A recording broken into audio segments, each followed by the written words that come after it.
Diretsang tinawag ni Congressman Terry Ridon na sinungaling si Batangas Congressman Leandro Leviste.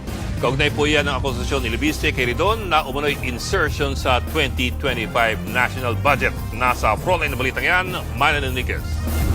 Huwag siya maglabas ng statement na he was... Galing mismo sa bibig ni Bicol Saro Party List Representative Terry Ridon, sinungaling daw si Batangas Representative Leandro Leviste. Beltayan ni Ridon sa akusasyon ni Leviste na pasimuno siya ng 150 million pesos na halaga ng insertion sa 2025 national budget. Pero giit ni Ridon, imposible yan, kaya dapat daw managot si Leviste sa pagpapakalat ng fake news. Una, super sinungaling si Congressman Leviste. At pangalawa, fake news. Yung sinasabi niya na meron po ka-insertions for the 2025 national budget kung hindi pa ho ako kongresista nung pong binubuo po ito nung pong 2024.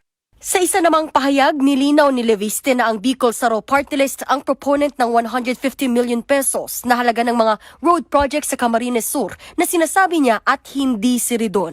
Base ang akusasyon na ito ni Leviste sa mga dokumento ng yumaong dating DPWH Undersecretary na si Catalina Cabral.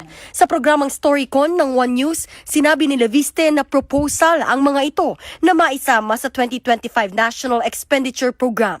Kaya hindi ito maituturing na budget insertion kung saan aprobado na ng Kongreso ang panukala pero biglang isisingit sa report ng Bicameral Conference Committee. Sa kabila nito, naghain pa rin si Leviste ng resolusyon para paimbestigahan ang Bicol Saro Party List sa Kamara, pati na ang mga proyekto ng mga kumpanyang may kaugnayan sa partido. Kabilang dito ang Bicol Gold Rock Construction, GCI Construction at iba pang kumpanyang pag-aari ng mga kontratistang sina Steve at Gigi Ibasco.